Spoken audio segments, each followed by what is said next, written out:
What's going on, everybody? This is Jay Leno, and I am here with the crew today. We've got SSJ in the building. We've got Bundle in the building. We got my cousin Derek in the building. We got Parker here. We've got Joan in here. What's up, fellas? What's up? It's SSJ. What up, dog? What's going on? Long time no see. What it is, what it was. Guys, we're here today to talk about Daredevil Born Again episode 1 and 2. Long time coming for such an amazing series in my eyes. But we're just gonna go down the list. SSJ, what'd you think about the episode 1 and 2 and having Daredevil back around again? Definitely great to have him back. We did get Daredevil back previously in a couple of other not so good Marvel projects, but this show definitely brought us back to the original Hell's Kitchen and gave us the gritty Matt Murdock / Daredevil that we've been wanting and longing for since 2018. And I definitely rewatched the episodes more than twice and gave them both a 9 out of 10. There we go. Okay. I don't know. The stream don't understand. It's very hard for SSJ to like something. So there we go. No, I was like, hey, man, I'm happy to have him here today. Upwards. I mean, you can't be have time to check out these. Impressed by everything. Yeah. I had good reason not to be impressed by other works, but they did their thing with this one. Hopefully they keep it up. Upward says I finally have time to check out these streams. I've got some thoughts about Daredevil Born Again. So, all right, yes. Stay posted with us in the comment section. Upward, we gladly would appreciate it. Well, be back, Upward. All right, so moving down the list, Bundle. Thoughts on Daredevil and it coming back and etc. I'm excited for it to come back. I'm glad it's back. I agree with SSJ. I don't have really anything bad to say about any of the first 2 episodes are back because they gave us 2. They continue on what Netflix idiotically canceled. I'm glad they're bringing the grit as well, the blood, the cussing, the atmosphere that made that Netflix 3 seasons so gritty and awesome. It still feels like it's there. I look forward to seeing what the new villains are going to be about. This whole Mayor Fisk and him even speaking on some of the established characters that are already in MCU really speaks on how it's already connected. I'm excited for it. I'm glad. I can't wait to see more. Nice. I feel that. All right, cuz, what's your thoughts on Daredevil, sir? So far for 2 episodes? It's okay. I don't think that it's as good as the Netflix series. It did start off with some weird shots. Like I said, I thought the fight scene was really weird and it wasn't done at the best angle. One thing that Daredevil Netflix did is that it really made you feel the fight scenes, almost as if you was actually in it and you felt every single hit. And I felt like Disney, with their higher budget, they had used a lot of CGI, and you can use CGI.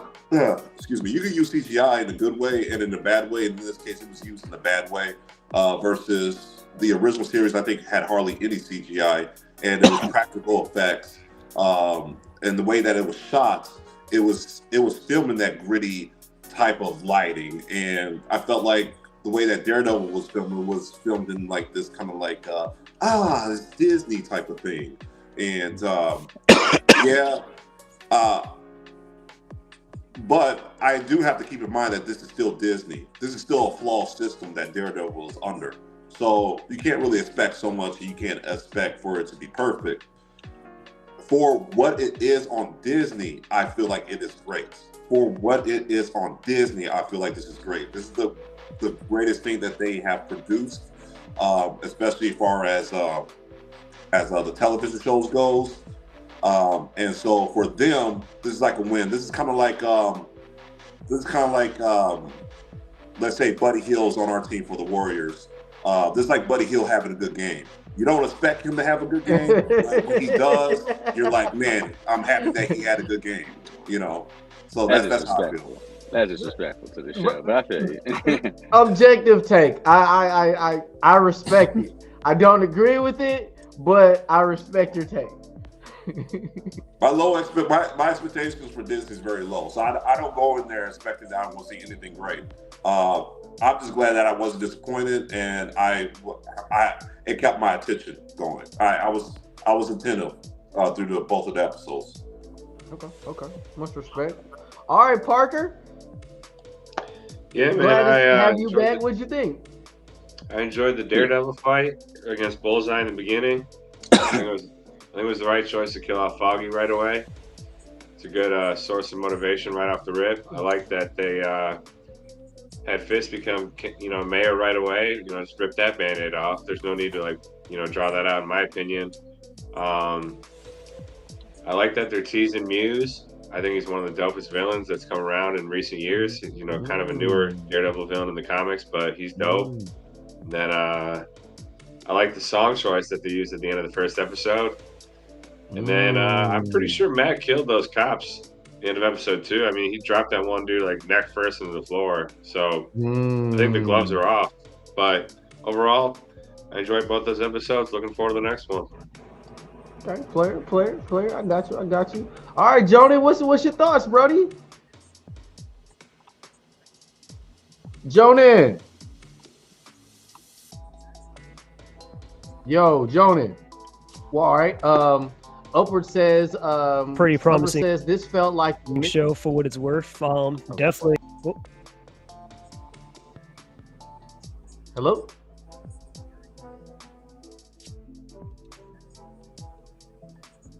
Damn, Jonah's going in and out, unfortunately.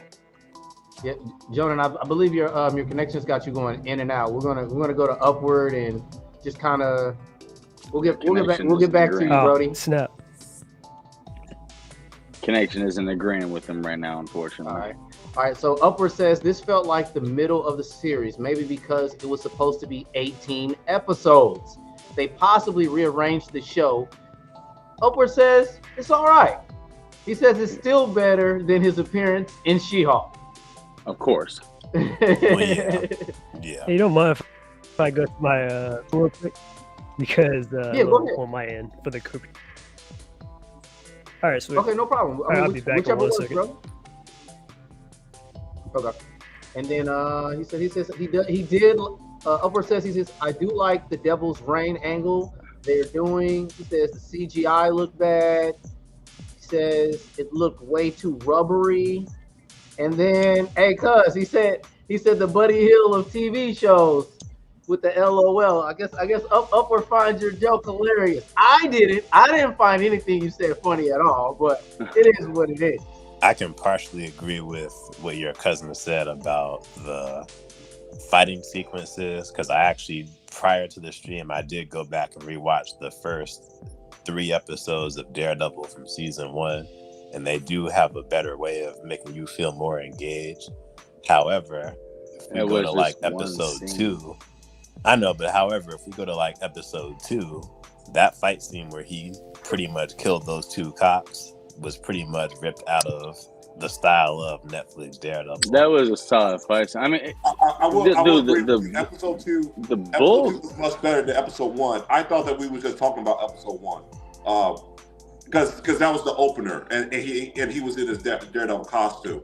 So I felt like that was the more impactful fight. And if you're going to open up with that, then I want to be in the fight, not away from it. And they probably did that because you get that. Because they wanted to focus on Foggy's death and Daredevil hearing the heartbeat, and maybe that's why. But I don't know. I just feel like it could have been done a little bit better. Like it was just like have you guys seen John Wick 4? Filmed it a little better. I don't know what else we would expect out of it. I mean, it was a solid thing. Yeah, I was okay with it, but I guess was okay with it. Filmed it a little better, I guess. Shown it a little more clearly. Considering, but it's also a TV show, not a movie budget. But I had a problem with it. I mean, it gave you a lot of one scene I mean, I like the it close showed quarter how Bullseye was killing people around him. It was filmed like a one conclusive scene through multiple different levels of that bar. We're gonna get into Lights those on, lights specifics, off, though. panned out, packed out. I mean, it was solid. I thought that's what we were talking about right now. Okay, my bad. I mean, we was reflecting on Derek's overview, but I didn't want to get into that much detail just yet of the episode because the first thing I wanted to talk about was how'd you guys feel about them them introducing us to White Tiger and his presence so far with they Easter egged us with White Tiger. What do you guys think about having White He's Tiger? already better than Danny Rand's cool. version. They showed. Already better than Danny Rand? And at least in this version that they showed, I know that he's not nothing compared to Iron Fist, but the White Tiger amulet and all that comes from Kunlun. It's separated into 3 different ways. He just has 1/3 of the amulet for the White Tiger. I have 2 takes for the White Tiger, actually. Okay. So on one hand, I think that he's really cool, and it's great that we have another Puerto Rican superhero that's being represented that I'm sure first most people won't.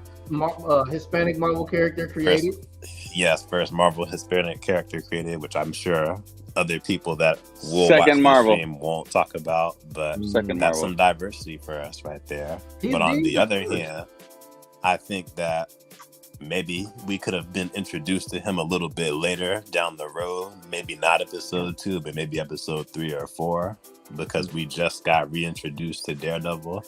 So I feel like maybe we could have been introduced to him a little bit later down the story, closer to when we get Muse, because right now we just got reintroduced to Daredevil, and he's still trying to figure out if he wants to do if he still wants to be a vigilante because of Kingpin's rules that he has set upon New York.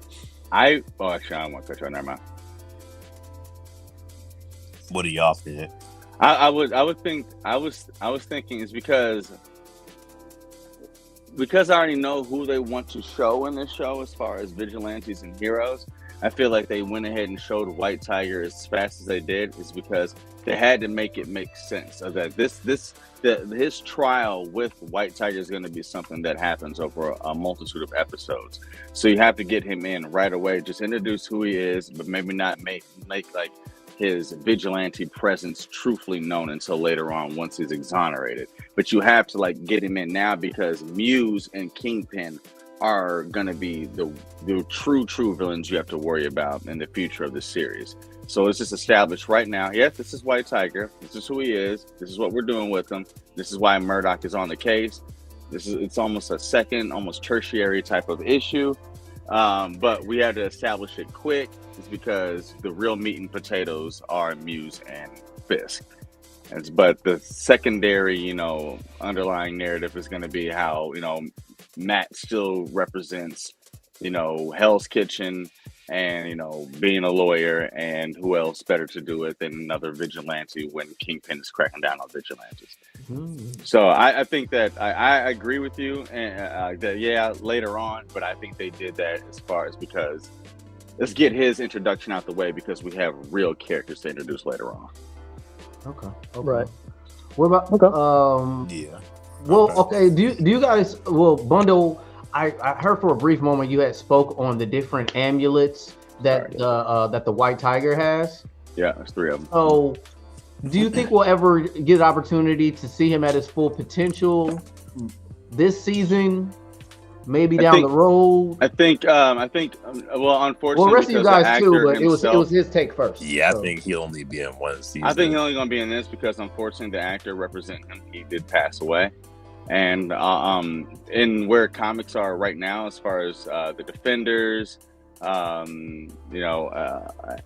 what's an add-on to Thunderbolts, his sister is the one that holds the White Tiger mantle right now, and she's much more represented and used in the comics with she's besides Jessica Jones in the comics with Luke Cage. She's besides Jessica Jones and Luke Cage.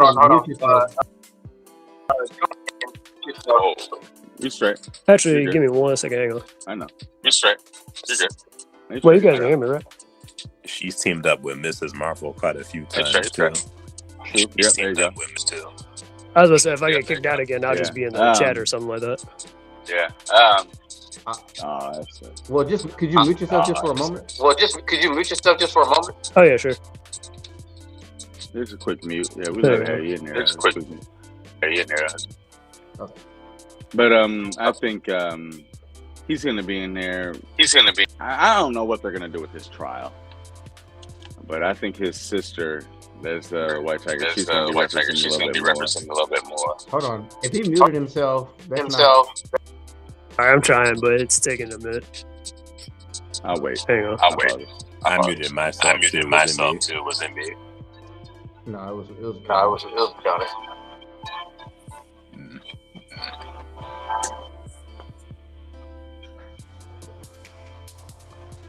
Okay. All right. I think the audio's okay. Okay. Nope. So slight echo. Hold on. There we go. Okay. We'll do it like that. All right. So basically, well, Parker, what you think? I don't really know much about White Tiger, so I was just kind of like learning from what you guys were saying. I don't really know about his character, to be honest. Okay, no problem. His majestic powers come from Kung Lun, same way. Mortal Iron Fist does. He was born from the city of San Juan, Puerto Rico. He eventually found his way to New York when he attended college at the Empire State University, where he found the tiger amulets that were the son of Tiger. Get him. So understand the comparison. Get him. There's two others. Get him. The amulets are green, white, and red. Get him. And then they changed it to be red, blue, and white. Get him. Oh yeah, yes, I do remember the Kunlun. Yeah, so he did have 3 tiger amulets, a head and 2 paws that were worn, which were green in some versions and yellow in others. He also had... Really random. Do you remember that movie that Billy Zane was in as the Skull? What was it called? Do you remember what I'm talking about? You said Billy Zane as Billy the Skull. Zane. Yeah, Billy Zane. It was like the what was it called? Not the Phantom Skull. What was it? He had a purple suit on. He had a skull ring. Phantom. Was it called the Phantom? It was the Phantom. It was the Phantom. My Phantom. 1996. Yeah, it's very similar to how that story is set up. Is how his is. You know how like the skulls give him all that power, whatever, but he kept one that was always the greatest one that was on his ring, whatever like that. That's basically how that works. There's 3 different amulets, and they're worn by 3 different people that basically are an avatar of that power. And if together, it kind of is. That's the correlation, anyway. Okay. Well, okay.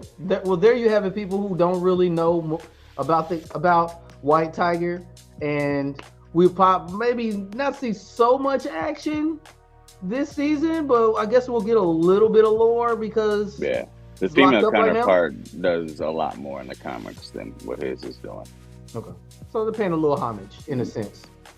We see is just him just beating some guys up on TV from the 2 episodes. They showed the clip of him beating people up. Yeah, he's linked up with Hawkeye, Luke Cage, and Jessica Jones a lot, which there's still some, maybe that they'll be in this series. Hell, season 2, this season right here, when Fisk won the mayor, when they showed him in Times Square, I mean, if you pay attention to all of the advertisements on the side of Times Square while Wilson Fisk was talking, they had this big, Rogers the Musical. They had the Rogers the Musical, the soda can with, where Bruce Banner worked in the first Hulk. Oh, a whole bunch of soda from the factory. But they also had the exact quote from Luke Cage 1 with Cottonmouth and Mariah Stokes. From season 2. I missed that. It was the Harlem sign. It was the Harlem whatever like that. But it Harlem was Paradise. Yes, but it was the same quote and same sign outside that, which is now what Luke Cage runs at the end of Luke Cage and Defenders. Yeah, Harlem Paradise. Yeah, and so it's like, hey, is that going on? And old girl Dr. Jessica Glenn, Jones got mentioned too. Jessica Jones, Dr. Glenn. Well, she didn't get mentioned, but Jerry Hogarth, her boss, got mentioned when Foggy Nelson had a conversation saying that he used to work there. So that confirms that Jessica Jones exists here too. But also, what confirms her is Glenn, the one, the love interest that Daredevil is seeing right now. She also did not pro bono work, but she did therapist work for the law firm that hires Jessica Jones to look into Kilgrave, aka the Purple Man, which is, I'm not going to get in the way with it just in case what happens to her in the comic books happens in the show. I'm going to take that away, but Kilgrave, the Purple Man, who was Jessica Jones' main bane, has a lot to do with who Dr. Glenn is in Daredevil. Her being the psychiatrist or whatever, the marriage mediator, doctor between Wilson Fisk and Vanessa. I was like, damn, that was nice that they threw that in. And I was like, okay, that's new. Yeah, because that's going to complicate things between Matt and Fisk once he finds out. That's sick. I was like, okay, all right, that's cool. So I thought it was good. That was good. I like that. I threw that in there. They're going to add some complications to Matt and Fisk now for sure, and Heather. Shout out Jonan. I feel you hit right on, bro. Mm-hmm. Yeah, right on. All right, guys, let's get to the nitty gritty. Bullseye. What's you guys' thoughts to seeing that man in action? This is the spice of the life right now. This man. He's a psychopath. She was raw. She was raw. Most of your and also, will it kill it for Disney to give him a accurate comic book suit? Like, come on, Disney. It can still happen. Yeah, I agree. Remember, Daredevil didn't even get his costume yet when he first appeared. But do you? Yeah, really but this started off like, why can't we just know that that's Bullseye? Like, it's like, oh, they're like so afraid of comic book suits. It's like, why? They gave him the Bullseye thing on his hand. They got away from the Bullseye and his iris or whatever. And I was like, good, that was kind of ass. But it's without the exception of the big giant bullseye on his forehead. I mean, they're looking at it as, okay, we want to give you comic accurate suits, but if this guy is a villain, wearing a big bullseye on your forehead isn't really. All right, Parker, have a go. We appreciate you coming in, Brody. Parker, talk to you guys soon. Yeah. We gotta start these streams a little sooner, man. I gotta go. Hey, with the new job and shit, I got you, man. Yep. Excuse me. I got you. I'll talk to you tomorrow, man. Yeah, Parker got that real company job. I got you. Well, but anyway. Well, I mean, okay, so because this might be an idea of mine. In the comics, they could go two different directions. Bullseye's vertebrae goes through a surgery, and I don't think they're going to introduce us to cognium, which was used in the comics. No, they're going to make it straight at it, man. Okay, exactly.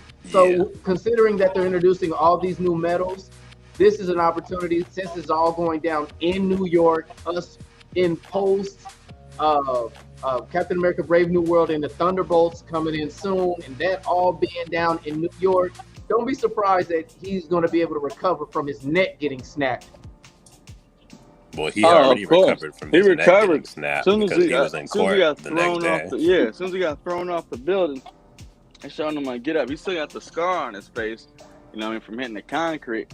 But he got up. That showed that cognium, aka should be adamantium, they just didn't have whatever surgery he got. He had already received back in that dulled the kinetic impact of him landing, obviously. And with the stuff like the snap and things like that going on, I'm sure they'll probably just say like, "Oh, the material we used to fix his spine up back in the season 3 of Daredevil happened to be adamantium." Not going to get into that really, but the snap actually plays a lot into this because you remember Daredevil was in Spider-Man, but that whole multiverse of madness Doctor Strange spell that made everyone forget that Spider-Man was Peter Parker. I wonder how that affects Matt Murdock, because he spent time, because he represented Spider-Man to clear his name. It's like, and now all of a sudden, like, hey, you don't remember Spider-Man.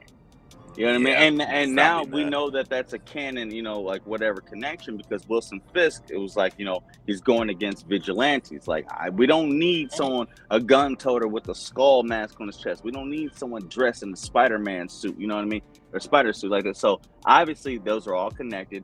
Dressed like And a so, spider. yeah, I wonder like how that works. But also, I'm not gonna get into it because I know you actually have the Echo and Hawkeye part where you talked about. So I'm gonna wait till we get to that. But his whole All right. getting shot in the eye by Echo and getting that whole cyber implant that has his whole. Y'all didn't watch Echo. I think me and him watched Echo for you guys. Yeah, we saw Echo. Him is so in y'all didn't have to. SSJ. You in SSJ. Yeah, we watched Echo for. But that. Thank you for torturing yourselves too. Yeah, that optic implant that he has allowed her to see, like, you know, him doing sign language. But it's like, I wonder what else that optic implant allowed for him to have. You know what I mean? Because that should have been a game killer. I mean, that's why I still got the scar there. So I wonder what that does. I mean, because that's a big thing to kind of just get beyond. Like, oh, you got shot in the eye just to be able to learn sign language with Echo. Like, no. But to be honest, I don't even think he has that cybernetic eye anymore. I think he got surgery again to just get a regular glass eye that looks real, because he doesn't even have that scar anymore that he had from Echo. Because remember, Echo put a scar on his face when she tried to like do something to his mind or whatever at the series finale of Echo. He's got that red scar that goes here and that V scar, and then she did that little magic on him to go ahead and relive his whole trauma, which he even says in that therapy session with Vanessa. It was just like, I was cool, but I was broken, and it took months for me to go ahead and get to where I was now, and that allowed me to, you know, get to the point that he was, to be like, I need to be mayor. So, you know, time passed. They tried to make sense of that after what happened with Echo. But when he took that bandage off of his eye and a cybernetic joint in Echo, it showed like Echo was able to look at him with her contact lens. She saw that he had a cybernetic fit in his whole side of his head, but he also had them joints in his arm, like he was stronger and shit like that. Like he had like cybernetic implants. Like go ahead and look back at that. Like when Kingpin gives Echo her stuff, like when he takes it off, he's got a whole cybernetic piece shit in his head, but his arms and shoulders and shit right here, he's also like he's developed, like he's got things inside of him that she can see. And I don't know enough about it, so I hate to like speak so ignorantly on it. But go back and watch that episode if you guys haven't seen that, and it kind of explains why Wilson Fisk is lost weight, obviously, who he is now, how he got to that mindset that he is now. Well, I don't think that had anything to do with it, because the only time Echo was actually verbally mentioned was when Matt and Kingpin had that conversation in the. Well, she was also mentioned in the therapy session. No, in the therapy session, he said that he was attacked by a vigilante. That was Echo. It wasn't Echo. It was Daredevil. I mean, he was attacked by season 3. He was attacked by Echo. He was attacked by Max. He was attacked by him as well. But it could have been Hawkeye, because remember, and Hawkeye as well. Run-ins with he him fought too. with Hawkeye as well. But So directly, the direct I don't think it was Echo, though. I know, but the direct conversation was why Vanessa and him that it drove a wedge, but no one else drove. Yeah, the snap Due is to the too. snap, But he was in jail, but then he was able to get himself out of jail, and pretty much, you know how Kingpin is good with money and computers and things like that. So that's how he was pretty much able to delete his records and build his business back up. That led to the tracksuit mafia that we see in Hawkeye. He mentions that as well too. He does mention that, but that was under Vanessa. That's actually not true. That was under Vanessa's rule when he was in prison. Vanessa is actually the one that went ahead and allowed the expansion of the tracksuits. She was the one that had it happen. He was in prison when that happened. The tracksuit was something completely different. They were already built up from the ground up. They were already there, bro. But bro, boys is going hard right now, yo. Hey, I'm about to wheel this back in. Hold on 1 second. You're paying attention to the things that you like, and you're not giving an F about what's already there. Like All that's I what you're watched doing. it. I'm I paying know, attention to all of it. but you're not paying attention to what's actually being said. Because you said the only time Fellas. that was not even that the whole thing was mentioned was in one conversation. That's completely untrue. They literally mentioned it in the psychiatric debate between them two that he stepped away for a while and said, "I stepped away for a while because I was broken. I tried to raise a daughter." He said that. They're talking about Echo. All right. And it didn't Look. work for him. That was the reason he stepped away, and she became the I don't know. crime I saw boss that and episode stepped four into times. his. Fellas, That wasn't in I that mean, conversation. she literally this said is that. going to okay, fellas. But what's your next topic, Jay Leno? Let's get back Okay. into All it. right. We're Let's get glossing all over right. facts. I'm Thank just you. saying, like we're glossing over I facts. She got literally you. said that. I got you. Let's go. All right. So at the end of the day, getting like when it came to Bullseye, I unlike you, cause I thought that fight scene was badass. I felt as though we got a opportunity to see the accuracy of Bullseye. Okay. Who's sneezing? What's going on? He's trying to hold in a laugh. He's trying to hold in a laugh. He's laughing at both of y'all. Ain't nothing that funny, but goddamn, all right. But we're just two comic book niggas that know we're talking. Yeah, about. we're just talking. I'm not trying to be funny. I'm not arguing. I mean, overall, like early going in. I never see Butto challenge before, so it's just funny. It's just like I don't know. It's just. Oh, it's always a good time. You see, this is why I tell you need to join the Discord. You get to see this every day. This is a regular day. This is a regular day. You should have seen me in SSJ when I was trying to defend What If. Yeah, you can't defend. I am not impressed. You should have seen us there. You cannot defend What If. We will always defend season 1. Always. Even season 1. When I saw the writer on season 1. The first 3 seasons. Damn it, fellas! All right. But Bullseye, what did you? What else did you like about Bullseye? So when Bullseye came in and popped the boy Foggy, like what was you guys immediately thinking? Like you know what I mean? How did that feel? How dramatic did that feel? Was that like a climax, or did y'all feel like, all right, it's about time? I've been wanting Foggy. No, I mean, and I thought it was gonna be Karen because Karen was supposed to have been dead. She was supposed to have been dead in season 3. Yeah, I thought it was. I thought it was gonna be Karen, and they popped Foggy instead. I'm like, all right, that hurts. But rumors said is that he might come back because they said that Foggy's been known to fake his death in the comics. Yeah, so he might still be alive. Witness protection. Yeah, he knows it. Jonan says they also didn't adapt Kingpin's son, Richard Fisk, and he has a descendant in an alternate reality in Daredevil 2099. Okay. Gonna tell you I don't think they're going to get all that far yet. Yeah. It's only 2026 in the MCU. True. And Jonan agrees with SSJ about What If. We're not here to talk about What If. We are not here to talk about What If. What If is ass except for season 1. All 3 seasons were terrible. Season 1 is hype. That's why it got 87% approval, and that's why I got okayed for 2 more seasons.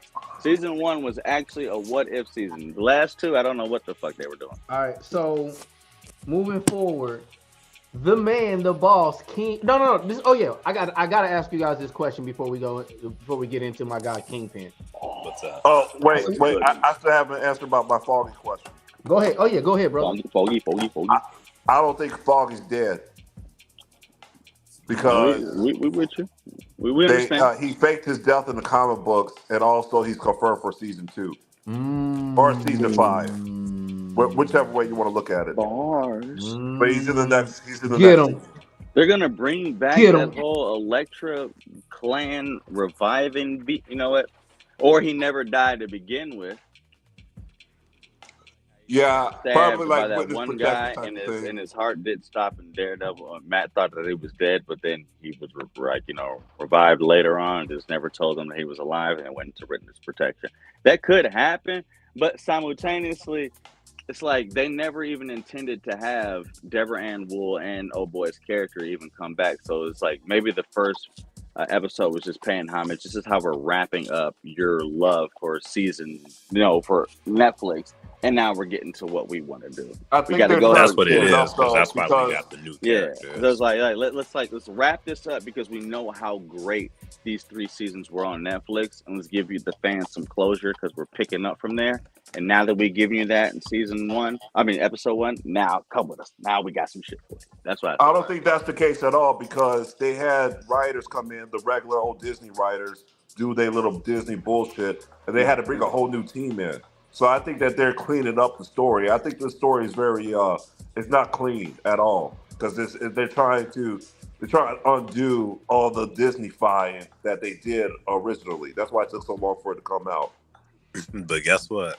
There's a They lot could of have did reasons, something. but If they wanted to do something, they could have just left Foggy and Karen alone and let them still be by Matt's side. they could have. Well, I mean, but for all we know, her saying take care of yourself, going back to San Francisco, she'll come back seeing Whisk and Fisk BS, and then Foggy comes back, and if that happens, then we're good. We ain't got a leg to stand on. We're straight. Do you guys think that these new side characters can replace them? Like No. No, and Absolutely not. they're not supposed to. They're not supposed to. Are you speaking on just like the continuity of what people embrace, like happened from Netflix?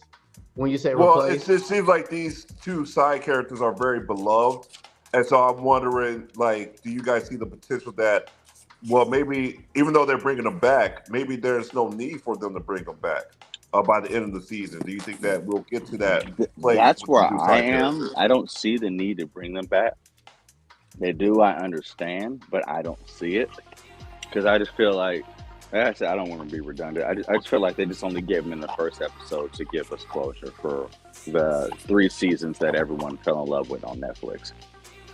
I really think they're going to move forward and, like, if anything, connect Jessica Jones and Luke Cage and the Defenders on where we are right now in the MCU. Everything with Disney Plus is meant to be connected with the MCU. So I hope you're right because I like Jessica Jones and Luke Cage. And I think that they'll bring them back, but those are more worthy characters to bring back. You know what I mean? Like, show Foggy and Karen way that you did. Okay, that's cool. Where they're Matt Murdock's past and Hell's Kitchen, that's fine. But I would more so develop your future going through. Like, you know, where Kingpin out, he grows with Punisher, Spider-Man, the Young Avengers, Hawkeye, all stuff like that. It makes sense to push that narrative going forward. Cause I'm gonna keep it a buck with you. I think everything that's going on in New York and these characters, there's not gonna be like any stories or any shows. After Daredevil, we're going to go to the West Coast, and don't forget Wonder Man's in development, and they're probably going to be moving towards like giving us a Easter egg of the West Coast Avengers. We'll probably see She-Hulk again as well, and Shang-Chi.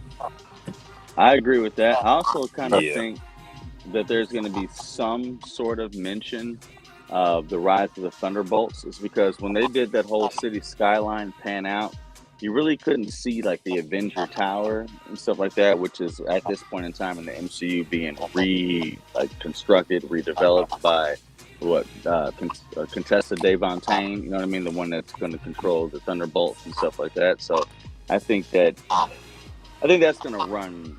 It's going to. I don't understand how that won't. You know what I mean? Y'all like Kingpin, the Thunderbolt headquarters, Contessa Devontaine, all that being in New York at the same time. He's starting this whole, law against vigilantes and costumes. I don't know. See how that works. We gotta see how even Thunderbolt Ross and the Hulk fits into that. What time period is that? Has he became Red Hulk yet? Is he in the raft? Is he locked up? I don't know. Well, you got to remember, Brave New World was supposed to come out after Thunderbolts, but they switched everything up. That's why when you watch Brave New World, Bucky's there, which he was never supposed to be there. He was just added for that's weird. to promote Thunderbolts. Yeah, he's supposed to be a senator. And I wonder how that's supposed to all work. So, like, by the end of Daredevil, it'd be interesting to see how their timeline, aligns with Brave New World, Thunderbolts, and what's going on now. Yeah, I definitely think there's going to be a time jump. Well, guys, let's get back into talking about Kingpin. Like, what's your guys' overall opinion on his performance? William, he's it. He got it.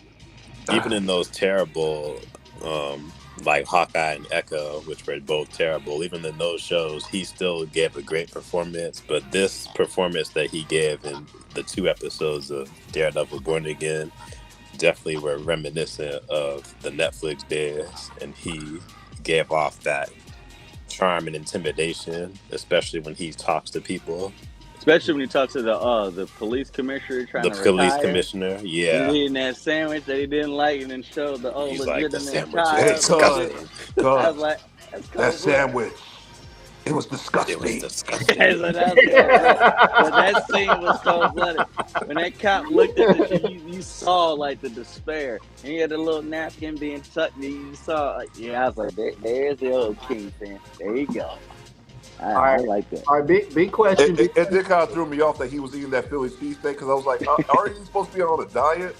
And then he was like, and then he threw that out. It was disgusting. Yeah, I like that. Yeah, because it was like what that symbolized to me, and I'm gonna go deep right here. So Kingpin is on this transformation type of thing with himself. He doesn't want to be the drug lord or the Kingpin as everybody knows him to be. And I believe that he really wants to do good in his own way. And part of him making this transformation is the diet. And you guys know that I'm a bodybuilder. To go through a diet takes mental toughness, and it takes a certain amount of fortitude.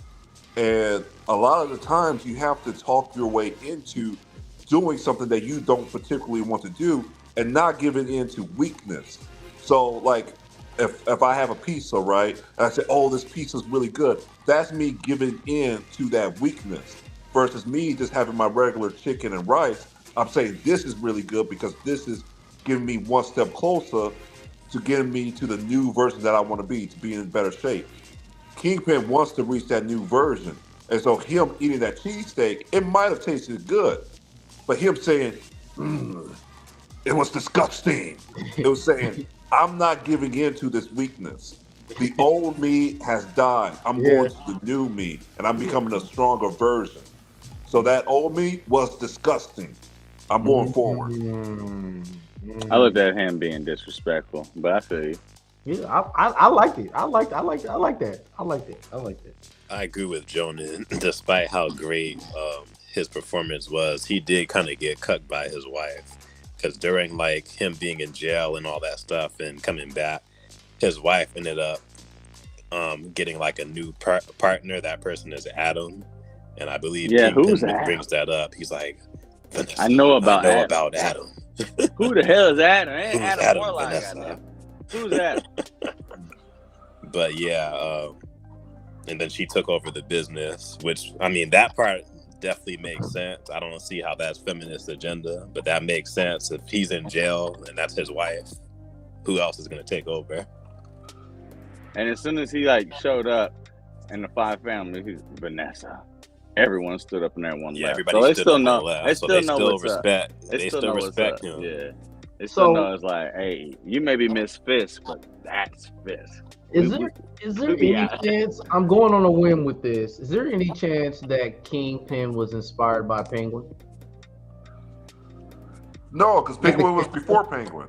That's what I meant. Well, I guess if I phrased that wrong, like I know Penguin came out first, but like comic book wise, do you think he was ever, what was, or Bundle, you're shaking your head, so as in maybe no connection? It is another crime boss. Yeah, just a quintessential crime boss. Yep, another crime boss. Yeah, a crime boss on steroids. Because sometimes Penguin isn't usually sometimes he's like a businessman, a corrupt businessman.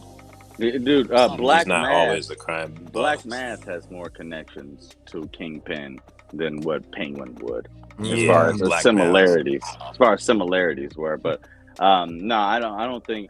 I mean, you could always. It's always debatable as far as inspiration, but no. It's just like you need a Kingpin for this character. You need an antagonist to the protagonist, vice versa. That's who Kingpin is, and he's able to fulfill that role for multiple different heroes, whether it be Hawkeye, especially Daredevil, and especially Spider-Man. Okay. Respect. Jonan says, I agree with Derek on that. He does seem like he means well, but he's going to do what he does best. Yeah. He does. Yeah.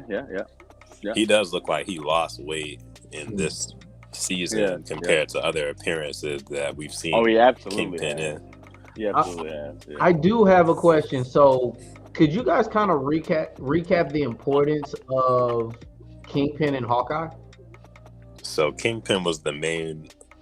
He wasn't. So we didn't really get revealed to him until later on, halfway during the season of Hawkeye.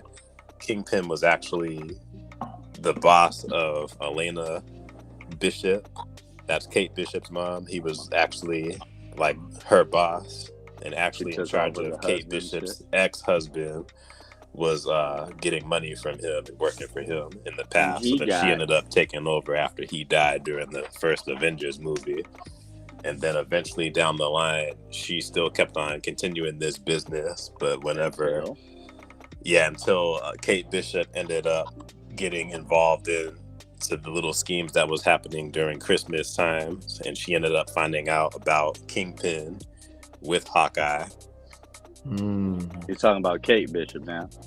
Yeah, Kate Bishop and Kingpin, Hawkeye. And then Elena hopped into that shit.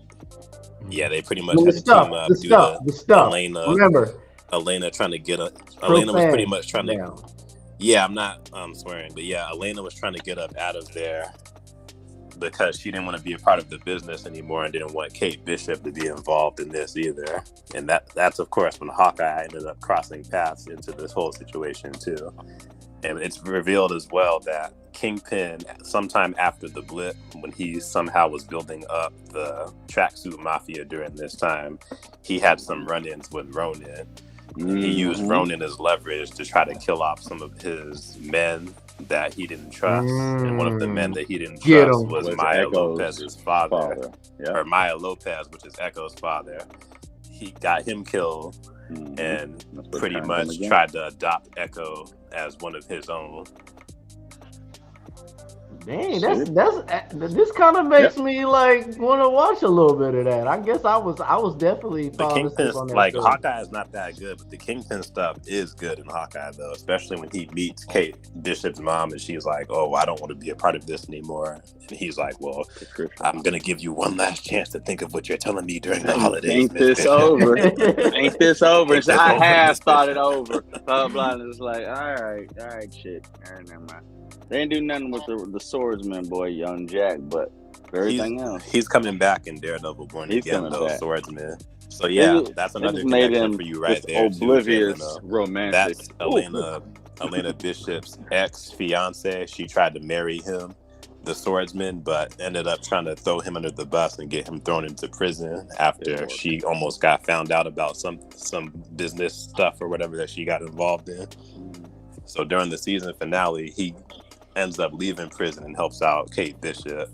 So we know that he's going to somehow appear in Daredevil Born Again. And that's when... Well, I'll say thank you for keeping people up to speed, because I know for a lot of people, when they jump in, especially who wants to jump in, because I think this series is going to get a lot of attention, you probably saved somebody a couple hours. Oh yeah, of trying to catch up by elaborating on those series to catch us up to this point. Okay, is there tell how she lost her leg? Never mind. The thing that still doesn't make sense to me is that Hawkeye knows all of this information about Kingpin. He's more so connected to Kingpin, but the main person that takes out Kingpin is Kate Bishop for some reason. But that's a whole other conversation. But yeah, there's a big connection between Maya Lopez Echo and Elena Bishop, Kate Bishop / Hawkeye and Ronin. I think it's because Hawkeye, the Jeremy Renner, Clinton Barton version, was just really trying to get out of it, and he understood that he was trying to atone for him being Ronin. As far as Yelena goes, when she realized that she was being set up by Contessa, she stopped pursuing it. And then Echo's whole version with Kingpin ended, and she's like, "Well, I shot him in the head. I thought he was dead." So that's like she's out of it. And Kate's beating him up, whatever, is just to show her importance for when they go ahead and develop the Young Avengers, which now all are accounted for, if you really think about it. But that's not this conversation. That's another time. Jonan says Jacques, I think it's Jacques. Yeah, Jacques, yep, the sword master. Jacques, they should have established his history with Clinton Barton because he was the one who taught him his archery skills. He's going into it. He actually taught him how to use his swordsman skills as well, too. But at the same time, they're not going to do that because they disrespected Taskmaster that way. And Taskmaster taught Deadpool. Taskmaster refined Hawkeye skill. He been in the lab with Punisher. Dude, Taskmaster Tony Masters is that dude, and what they did to him and made it Antonio Dreykov is a crime. Let's just hope that the real Tony Masters is somewhere. I hope that Taskmaster dies in Defenders and Tony Masters comes. You mean Thunderbolts? Thunderbolts, yeah. That's what I meant. I think we're all prepared for that to happen. Is it okay? Jumping back in, is there any possibility that Kingpin could help Bullseye get out of jail? There's no reason for him to, but it's possible. Because somebody like Kingpin, he's always willing to get his hands dirty if that means he's gonna accomplish his goals without actually having to get his hands dirty. Like if he knows that he could just get Bullseye released from prison and pretty much hire Bullseye to go after Daredevil, knowing that Bullseye might just come after him like he did in the previous season, he might just still do it. Hey, SSJ, you hit it on the nail for me because I think that's what's going to happen. So, like Matt Murdock, he had to fight with the police now, right? I think to solve this case, to free White Tiger, he might be forced to be Daredevil. Because since the police is fighting dirty, he's going to have to fight dirty. And the only way Matt Murdock fights dirty is by being Daredevil, right? Kingpin might find out about this, and then he's going to be like, okay, well, I need somebody. If they don't want to, follow my rules and regulations, well, I need a hitman. Then hence Bullseye. And Jonah just said the same thing, Derek. So I think we're all on the same page on that one. Thinking the same thing. I got another way to look at that ending scene with Matt screaming in the very end. With the assumption that Murdock killed at least one of those cops, correct? Because they made a point to show that cop getting slammed on his neck. He got his neck broken. Yeah. And they made a point to show that. So what I'm also looking at, they also made a point to show that when he got kicked and hit, that his blood hit the floor. You know what I mean? And they showed that. Now there are people who were sitting there saying, "Oh, that's symbolizing whose blood?" The devil. Matt Murdock. Remember when he was getting beat in the apartment? Right. Okay. They showed his blood hit the floor and pull. Now they did that for a reason. Now I'm thinking this: he is a high-profile lawyer. He just killed 2 NYPD detectives in a cop killing case, with his blood now on the scene. Mm-hmm. Now, will that now be a problem? And so like that, because they just showed him screaming at the very, very end. But it's just like, you can't just cover up the fact that there's 2 dead cops in this apartment right here. So that's going to get investigated. You being the lawyer and this other cop investigation with a cop's death, and now if they find your blood at the scene and the witness, all stuff like that, I just wonder why it's just like, they showed his nose bleeding and it pulling on the floor. It's just like, maybe that was to show that, hey, the devil in Hell's Kitchen is back. This symbolizing him not giving an F anymore.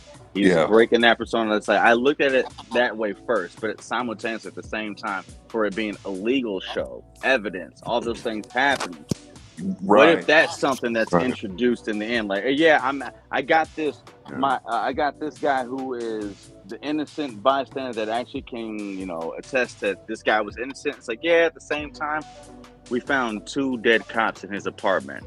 And on top of that, his representation, your blood was there as well. So now what's up? You know what I mean? Well, you're literally questioning his screaming at the end, because that screaming was an epic moment. And so it was an epic moment. I think that was like the devil coming back. But I also feel like Or They was it don't him do. They saying don't like, "Oh man, like I'm in trouble, like I'm in I trouble, don't like this necessarily is think not it's in good." trouble. I don't necessarily think it's in trouble. I think it's him slowly allowing the devil back in because he's retired. That's where I think where that scream came from, that primordial, yeah, whatever. But I also Okay. think that they zoomed in on that blood splattering on the floor for a reason. Otherwise, it's just like, oh yeah, that symbolizes the devil's back. There's more other reasons, more other ways to visually represent that. Hey, he's getting over the edge again. I think that shows that I got my client out of here. You guys, you were coming to kill this guy, and also that whole Punisher tattoo means something as well. Yeah. I think that symbolizes like something like they really went ahead and showed blood drop smeared on the floor. Like they took time to show that. And if those cops are dead, forensic, that's got Matt and Murdock all over it.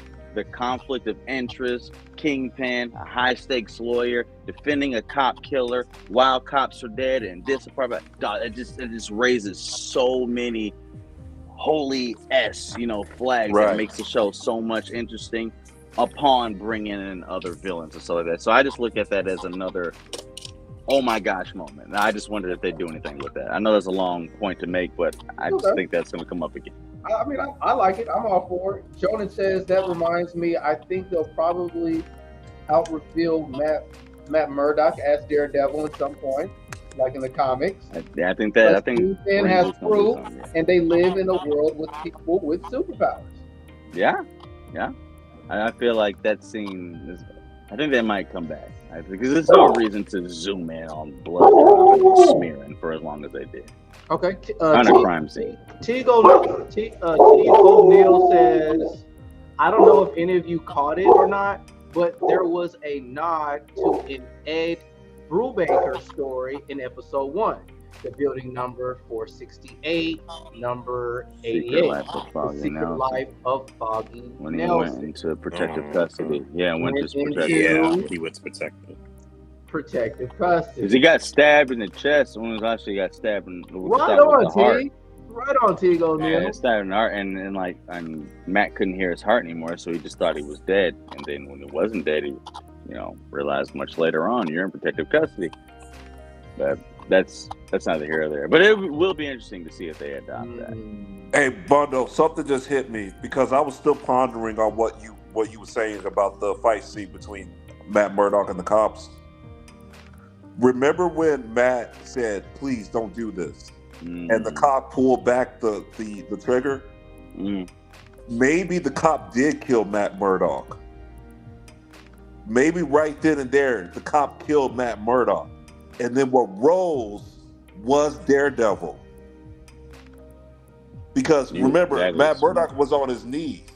And then he got up. That's it. Look. My man is reaching. You're casting. Man is reaching. Yeah, we reaching now. You and Benyama reaching. You back here. But you opened that up for me, though, because you got me thinking about the scene.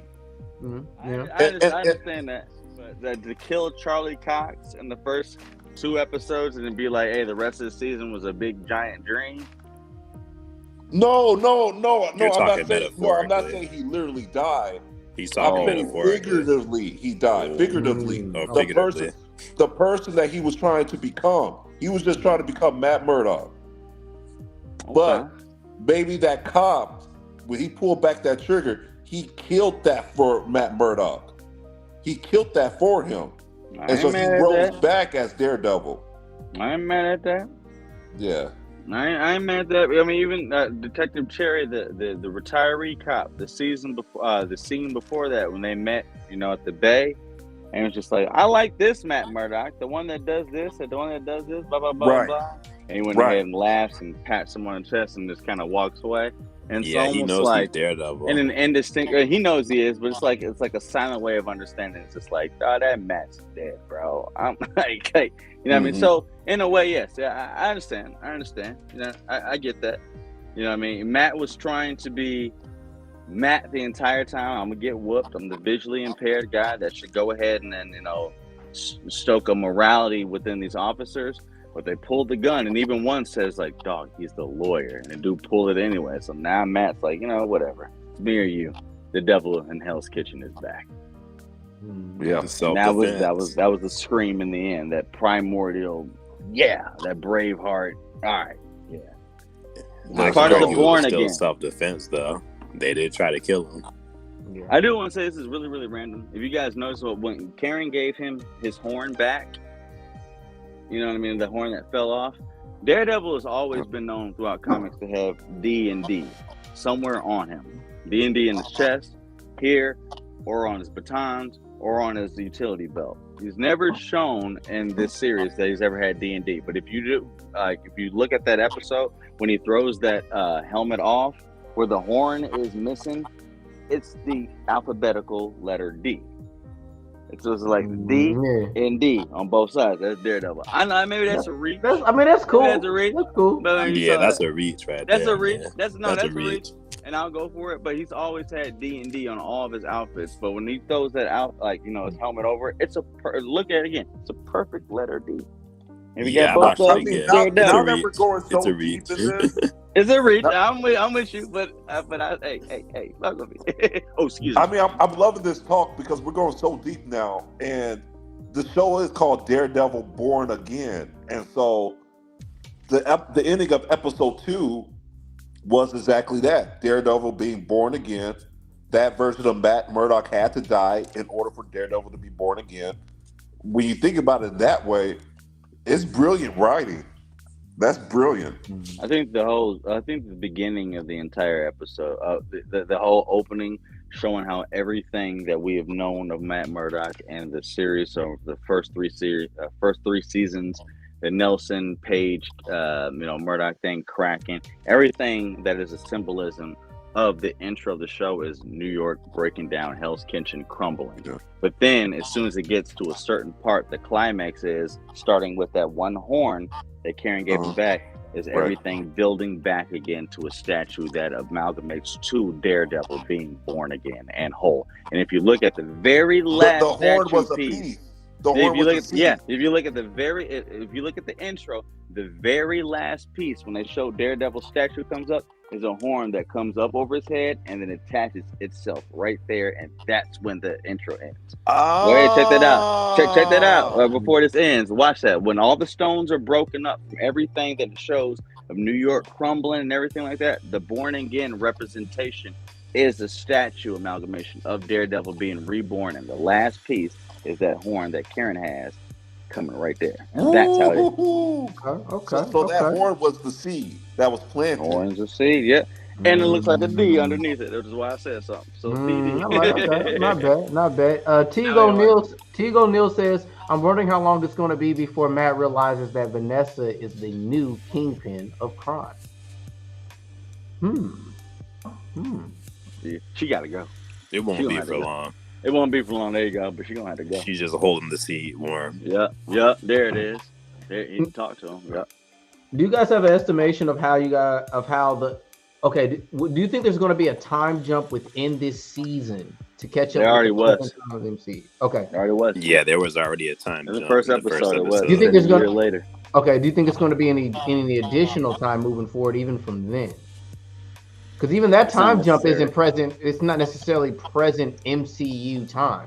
That one only reason I say no is because there is no MCU project that has moved past the time that we are on right now, with the exception of maybe Captain Marvel, is because we've seen Monica Rambeau go into a whole nother, mutant, friendly MCU. You know what I'm talking about. Excuse me, I got a hiccup. Excuse me, sorry.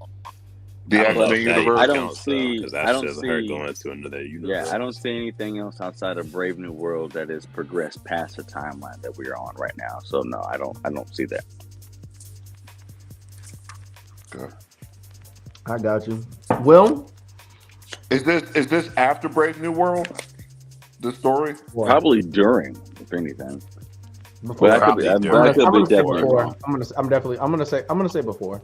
The thing is that you won't really know is because when Fisk did that whole speech to Times Square, he made it on a New Year's, if you notice that. But everyone that was on the New Year's had New Year's goggles that said 2000, I said 20 and then nothing. You know what I mean? So it's like almost that they're aware that we have a lot of time continuity errors. So we're not going to put a definitive 2024, 2025, 26 on that New Year's scene. I don't know if you guys noticed that, but like it's just like if it's up for interpretation or they have to change it later, they can. But yeah, I'm not sure where exactly what year they're in, but I did notice that. It's like I've never been to a New Year's party where you don't have the year represented there, and in that whole scene where Fisk is talking to people, and they're actually doing a lot of MCU fan service. I mean, like I said, that was the same scene where they showed the Bruce Banner soda, they showed the Harlem Nights thing from Luke Cage, they showed the Penn Van Dyne. They showed the Foundation, which is from Ant-Man. Showed the Foggy, what is it? The Foggy, Nelson, and Murdock and Page symbol. Yeah, they showed all that in that scene. They showed all in that scene, but they didn't give away what year it was. Because I feel like the Eternals, the time jump with Thanos, and a lot of the TV shows with like Wanda shit kind of makes that wonky. So if they need to go ahead and fix that in the continuity correction, they're going to leave that open-ended. So that whole New Year scene, it just says 20 and then nothing afterward. So you don't know if it's 2023, 24, 25, 26, 27. So. If I had to guess, it definitely takes place after Echo. So whenever Echo takes place, it's after that. That's what I would think. So That's what I would think. Is there any opportunity of Void substance being implemented at the end of this season? Because eventually we have to get to that point, or we're just going to get all this in Thunderbolts. All in Thunderbolts. It's not happening. It's going to be in Thunderbolts because there's the effects of a Hulk president have to take precedence here. The whole Secret Invasion show happens after this. That president before him literally declared war on all off-world combatants and people, so Skrulls, as Guardians, anyone who was not a part of. They kind of win that. I don't know where they are. It's like I'm gonna keep it a buck. They might just ignore Secret Invasion. They might just ignore. They won't probably say anything about Secret Invasion. I wouldn't even be surprised I'll be surprised if we even see another Skrull show up as a cameo. I agree with you. That's how bad. Unfortunately, that's ass. It's like you finally went back and explained Tiamat, but we had a whole Skrull invasion that literally impacted the life of the president at that time. They had a whole assassination attempt on him.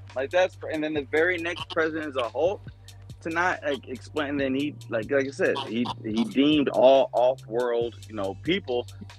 It's war on you. You know what I'm saying? You got a whole Asgardian race over there. What is that? Like Poland, Nova Scotia, wherever they are. Like that, and all these other aliens and shit. So it's just, excuse me. There's a lot of things. Oh, he cussed. There's a lot of things to address. I don't know where they're gonna start. I don't know even if Daredevil's show is even a big enough platform to even acknowledge a Celestial or a Skrull. So we'll see. Yeah, it might be because I think this is going to be Disney Plus' biggest hit. As far as Edge, it's got it. As far as Edge, yeah, it's going to be there, but considering everything going on in New York, and they're going to have to go back to this because Thunderbolts is about to come out in May. Yeah. So that's why I'm like, okay, maybe they're going to give us some sign. So some maybe some politician, something's going to end. Something's going to have to pop. Yeah, because even in that trailer, the Thunderbolts, they show like them building the Avengers Tower again. It'll probably be political. It's not going to be something. It's going to be something that might go over some people's heads, probably my head. But we might see like a politician pop up out of nowhere. If anything, you might just see something show up on like a newspaper or something. Mm-hmm. I think y'all are getting too overzealous and excited on what they might show, because this show is meant to be grounded for the most part. Yeah. They're not trying to branch out and show off anything else in the MCU, because this is meant to reintroduce Daredevil and potentially show off other Street Fighter characters. And believe it or not, I don't know if y'all knew this, but Hawkeye was actually supposed to make an appearance in this show, but something ended up happening. So that's why we have instead the Swordsman come in. And believe it or not, we actually have Miss Marvel's father making an appearance in one of the episodes. Oh, I wonder how that's going to work with the Muse.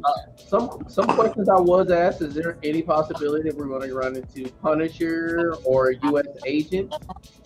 I think Definitely they may not be U.S. mentioned. Agent. I don't but think Punisher, U.S. yeah. Agent, but Punisher will absolutely be mentioned. But I think we also have to understand where the Muse is going to be into this, because he's already been introduced. He was the one that was One second. painting. Teague said that the time frame should either be 27 or 2030. 30 is a little. Yeah, I don't think it'll be 30 that is a little far. too far ahead. 2027 is understandable. I think we're at 2026. We're in 2026 right now. I think we're in 2026. 2027 is understandable. 30 is a little too far ahead. But like I said though, they've already announced and showed that the Muse is going to be a major villain here, and he's already, in my opinion, has already shown himself. When they were Melissa, Dr. Glenn was having her little, whatever, when people were clapping for her, reading her little book, whatever, she's like, excuse me, stuff like that. And that one man came to her and was just like, I'm really having trouble. Like, do you have whatever like this? And she gave him the email address. His name was Bastion in the credits. That's who the Muse is, which is the guy that has all those issues, the one that was painting the dual Kingpin portrait on the side of the wall in the first and second episode. And as a villain, he's also the one that has that Bansky type of, street vendor art approach, where he uses actually human being parts and puts on display body parts and paints with blood and stuff. Oh wow! So he's actually going to be the big villain. I think he'll be introduced by probably episode 4. I think maybe even Kingpin and Daredevil might even have to team up, temporarily to even take him down. Take him out. I think he might end up causing some trouble for both of them. He definitely is, and him being an artist and stuff like that, I think he's going to have a connection with Vanessa. And Vanessa being an old arts dealer, you know what I mean? The whole, that whole painting that Kingpin was all about, the rabbit in the snow, they got blood on it, blah, blah, blah. Her whole thing was an arts dealer. So I think him doing art like Bansky, I think he'll have a correlation, a connection, maybe even a kidnap of Vanessa that forces him to work with maybe Matt Murdock. I don't know. We're throwing stones. Oh, but you know what, Jay Leno, even though I don't think it'll happen at all, because I think they're just saving him for Thunderbolts, I do think it would be cool to see Bullseye and U.S. Agent meet each other, because if you've seen Falcon and Winter Soldier, how unhinged John Walker was at first, and then if you've seen season 3 of Daredevil, how unhinged Bullseye is, imagine those two just in the same room together. That would be crazy. Poindexter. Poindexter and He U.S. Agent. believes the Muse is going to continue into season 2. Dude, that would be a good meeting. I just thought about that. Yeah, it's possible. It would be a good meeting, because there's no way you introduce Bullseye just like that to throw him off a building and put him in prison forever. He's coming back. Yeah, he's coming out. Well, he's supposed to make another appearance. That was only his first appearance, and they said that Wilson Bethel's Bullseye is known. He's supposed to have 2 appearances at least on Daredevil Born Again, so he'll be back in another episode. It's crazy how much he looked like Sebastian Stan when he put on that Daredevil costume. Y'all remember that in season 3 where you only see the bottom part of his mouth? Maybe yeah, he looked good in the suit, like Sebastian Stan, and he looked great in the suit.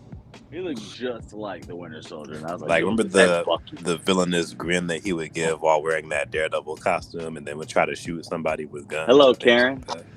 Like that, hello, Karen. Hello, Karen. Or when he came into the room to fight off against Daredevil for the first time, he's like, "Who are you? I'm Daredevil." Yeah, no, he said it so menacingly. Dude, I didn't. He wasn't creepy to me, and I felt a lot of. I thought he was creepy, but he wasn't creepy until old girl that he was following. He found the out girl that he was obsessed with. That she was dead, and he pulled her pulled her out of the fridge and set her in the front seat and drove into the place. I was like, bro, that's crazy. He put on Daredevil's costume, pulled his love interest out of the freezer that the mob killed, put her in the front seat, like, okay, baby, we about to take a ride, and then drove to the scene of the crime and then started killing everybody. I'm like, this dude is ridiculous. Yeah, it would have been cool to see Hawkeye fight off against Bullseye, like Jordan what Jonas said. Bullseye has a rivalry with Hawkeye since he was the Dark Avengers Hawkeye. Yeah, it would be cool to see. But you know what? It would be cool to see the Ronin Hawkeye fight off against Bullseye. That would be something crazy right there. Give me the Ronin Hawkeye versus Bullseye. I would see. That's when you need to go ahead and play like a theme. You need to get like a soundboard right there when someone says something. You need to get like a boom. That's what you need right there. I might break clips of it. Jonan as well says, one of my friends says he looked better than Charlie Cox in the suit. Okay. I mean, he looked good wearing the Daredevil costume. Dex did look good in the suit. He did, man. This is a little bit, when this is off subject, but some of the rumors are they might just get rid of the idea of Battle World for Secret Wars, and no, it's not confirmed. This is just speculation and talk, and that we basically got a little bit of that in Deadpool. No. Battle World and Deadpool, I disagree. That was not Battle World. With that Void situation, but I mean, I want to stand off. I don't think that's enough. I'm not. Yeah, that wasn't enough. But I mean, you know, the MCU is not going to give us everything that Battle World's supposed to have taken place, but you know. Yeah, but don't give us the bare minimum either, though. When you have the money and manpower. Art that was released, it gave me some type of, hope. Oh yeah, I sent that a little bit, but they got leaked. Some of the conceptual art of what they were going to do going forward, like with She-Hulk and Hulk. Oh yeah, and now they were going to do God Emperor Doom. Evil Doctor Strange was going to be like his first man in charge. Blah blah. He's going to marry Sue Storm. They released the conceptual art, for it. Then Twitter got on it like crazy, and I was just like, this can't be real. This can't be real. But then the actual Marvel Intel HQ people started flagging everything for it. I'm like, hey yo, what's going on? And then 3 people that were actually working there that aren't working there anymore was just like, yes, that is the conceptual art that they use, but now they're going to different versions. So don't, get too excited about what you've seen there, but that was the direction they were going. And I'm like, and that's what I sent to you, Jeff. Yeah. And I wanted to let you be the one that broke it on your Discord. But if you went to there's like 17 different conceptual, pictures that were going to be canon. It was like, this was the direction y'all were going in? Really? That's actually not bad. I hope you guys adapt some of this. I mean, because they were really going the Secret Wars, route. Like Thanos was coming back. They were going God Emperor Doom. They were doing Sue Storm being his wife, Doctor Strange being his second in command. Maestro was there. What happens with White Vision? Thor losing his arm and becoming unworthy. They had the X-Men being, into. I was just like, dog, y'all should have did that. Like, so it's wondering what they're gonna do. We'll see what they do. Jonan says Bullseye whooped Daredevil 1v1 in Netflix show, so Born Again is the first time he's won against him 1v1. Yeah, I'm not gonna lie, Jonan, I enjoyed it, but Bullseye gotta be pissed. He's gotta be mad. He got thrown off of Bullseye gotta be mad. He got thrown off a roof by a blind man. No, Daredevil's better hands up. Bullseye's for sure. Throwing shit. Yeah, once Daredevil closes the gap, Bullseye can't do nothing. Gap, it's over with. It's over with. And that was shown very well. That was shown many times. That was shown very, very. Yeah. And it's even shown in the comics like that. And that should be that way. It should be that way. But I did like how Bullseye was still like resilient. Like I can't beat you. If I'm put obstacles in your way by putting innocent people in the way by throwing knives at them. He did throw a pool ball at two cops' head. He bounced that cue ball off her head. I saw it. I started screaming. That was cool. That was. I don't know. Can we agree that this Bullseye is better than the Ben Affleck by far? Everything is better. Thank you. Better than that. Everything is better than that. There is I don't- nothing good never about speak on that that Daredevil again. movie. Never Never was. speak on that Thank you. movie. Maybe Yeah. some accuracy from the comics is about it, but the delivery Thing was trash. accurate was that they Outfit, tried to give trash. Matt Murdock a redhead. I found out Matt that they were Murdock is supposed a redhead. to. They were planning to put Ben Affleck Daredevil in just a regular black suit. He wasn't even going to wear a Daredevil costume. I would the have actual killed him Daredevil myself. costume. I would have killed him myself. Trash. Me, I'm I would tight. have. I'd have drove. Yeah, that I'd movie have was drove a car horrible. through production. I never watched it, and I never will. Dude, he was. You're not missing ass. much. He was 7 pockets of ass. It was terrible. It was Hold on, horrible. relax the profans. Oh, He cussed. I gotta get a counter for you. Take your time, brother. Take your time. We trying to win. Actually, I was actually pretty good there. Arse. He Shut cussed. up. All right. Teague says, I'm curious to see if they get the original actress for Elektra back for season 2 of Born Again. No, I disagree. Oh, Jonan likes. Yeah, I think Jonan likes that Ben Affleck Daredevil movie. You like the Ben Affleck Jonan? See, Yeah, I like. Trash beans. I grew up watching that movie. Me and my cousins were like, what, 5 or 6, watching that movie, and we're bored as hell. I was like we in were the beginning of my watching teenage it. years, and like when I saw the It wasn't trailer, good. I thought it was trash because I'm like, bro, I just got done seeing Fantastic Four. You give us this Daredevil. First off, at that time, Ben Affleck had no clout. He never had clout. There was butt cheeks. Yeah, it was not It good. was butt cheeks. You said I'm missing out. This Charlie Cox He Daredevil was where said, it's "Darn." I haven't seen "darn" spelled out in about 15 years. LOL. T said it was Garbooski. It was Garbinos. Bro, it was so bad. You know, one of the films that was a good like rewatch that people like trashed real bad, but I thought it was better than. I mean, like, it wasn't great, but I don't think it was as trash as people said it was. Is that Punisher Warzone? Which one was that? Was that the 2000? The sequel? Yeah, the new one? that second movie. Yeah, that one. I like that one. I did like that one too. Now, I mean, the special effects was kind of off for me because I watched it like post pass date, but dude, Denver just hit a 3 with. Never mind. Sorry. Thank you. He says, yes, All right. I do I gotta unapologetically. switch headsets real quick. Daredevil came before Fantastic Four. Okay, all right. Well, that lets me know that I skimmed past that Daredevil and said I'm gonna watch Fantastic Four. He said Green Lantern. Batman would come in here and have Look, everything. I like Ben Affleck. He's my favorite Batman, but I'm just saying, like, I did not want him to be Daredevil. Well, fellas, anything y'all want to include? What do you think that Pothole episode 2 that Fisk got out of his car and said, "I need you to feel this right here and now"?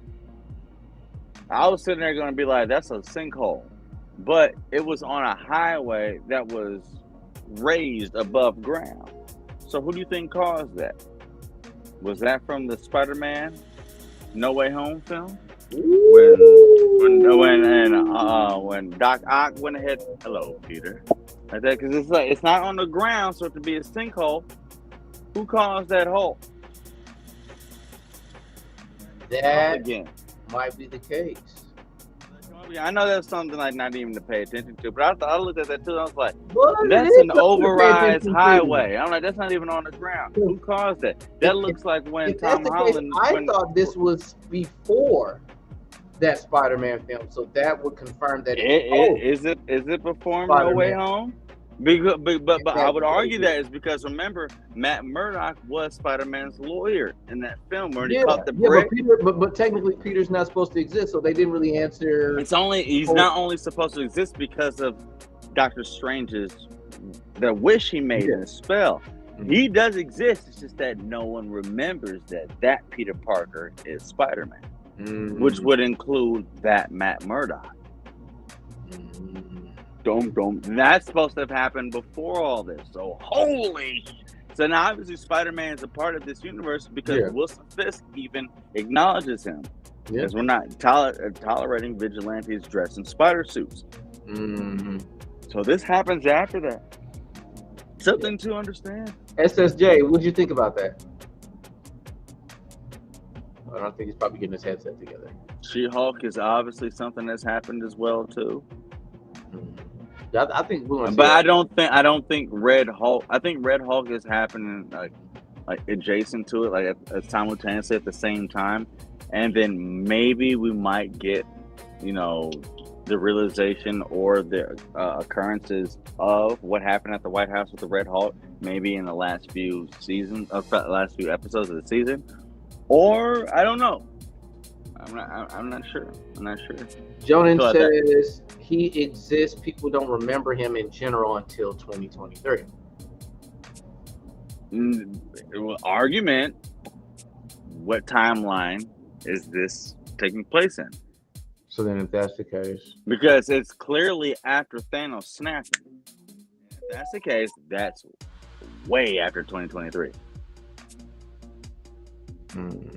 Because in the opening scene of Endgame, when Captain America is holding a therapy session with the Russo brothers, shows you that.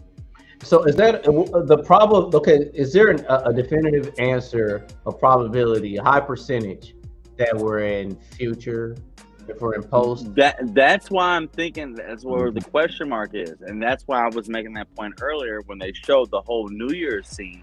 They only have 20 on their goggles and stuff like that. It's like Marvel is understanding that there is some discrepancy of what year we should be in, and because we've made so many different things that we can't even get the continuity right. So we don't want to put 2024, 2023, 2025, whatever on that whole New Year's scene. You never see what year we're in, but you just see 2020, 2020, you know what I mean? And so I think that was subconsciously Marvel even recognizing their continuity error, that we're putting this out after we put this out. And so if we have to now rewind and like retrack, like, hey, when did this happen? Well, we never gave you a definitive time limit, because when our New Year's scene, all we had was 20s on everything. So if it's 2025, 2026, 2027, sue us. We never, you know what I mean? That's kind of how I feel. Maybe I'm looking too much into that, but Marvel, they did too many topics, too many different, projects at the same time, with too many different directors and too many different animators and producers, without really keeping in mindset, okay, they're doing this at this time limit, they're doing this at this movie, they're doing this after this show. They just made what they were supposed to make because the demand was that high. And now after it's made, it's like, okay, now let's figure out how this fits into the time period. Okay. That's how I feel. Okay. I'm cool. I mean, I'm cool with that. Well, guys, I was going to conclude this stream, which I'm really proud of having with all you guys tonight. I'm flattered. The whole crew came in today. I definitely appreciate everybody, especially in the comment boxes, guys. Hit that like button. I gladly will appreciate it. Anything you guys want to include before I end the stream? I'm gonna be there when I'm 50. These are dark days. John Cena is a heel. Cuddy Rhodes. I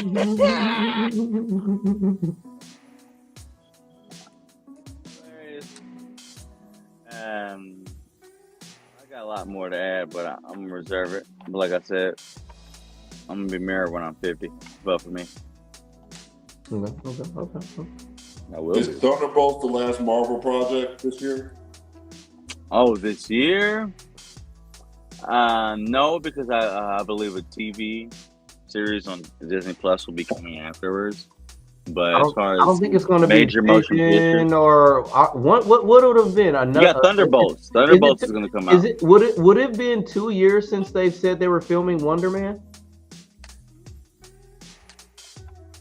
You're right about Wonder Man. I forgot about him. They're gonna have at least 2 more Marvel movies. I was thinking TV show. Wonder Man is going to be a TV show. I think they'll have 2 more movie projects with the inclusion of Wow, I literally just said it. What just happened? Excuse me, I literally just said it. Forgive me. Anyway, I think they have 2 more TV shows and 1 more movie after Thunderbolts movie. There you go. Sorry. What you guys think of the Spider-Man series? I loved it. You know what? I'll be honest with you. I have not seen that one. The I animated one? I haven't started it. I didn't watch it. I was watching some other TV shows, and I've really, really been on my Invincible. Obviously, you know I love Invincible. I'm catching up in Invincible, and I just recently caught up to Common Side Effects. Invincible is my joint. I have my gripes about it, but I also have my love for it too. So. I might give it a shot, but right now I'm probably looking next episode. Well, actually, I take that back. Last episode covered the Invincible War, which is what me and Jonan and Namikaze were talking about that we were looking forward to, and last episode was that. So I'd say look into it. I have my issues with the animation talent that they put forth the show. Knowing what X-Men 97 and Creature Commandos put forward, I thought that Amazon could have done better. But regardless, I still love the Invincible story, and it's worth a watch. Well, guys, thanks again. Just another reminder to hit that like button when the stream ends, guys. Yes, sir. I'll see you guys till next time. Watch out for Conquest, Jonan. I hear you. And by the way, on my channel in the description, if you go to my channel, I have my Discord link in my profile. If you wanted to join us on these discussions, hop in the platform or just nerd it up. We pretty much stay in contact with each other every day, all day, 24 hours. Thanks a lot, guys. Have a good night. My boys. See you guys later. See you in the Discord.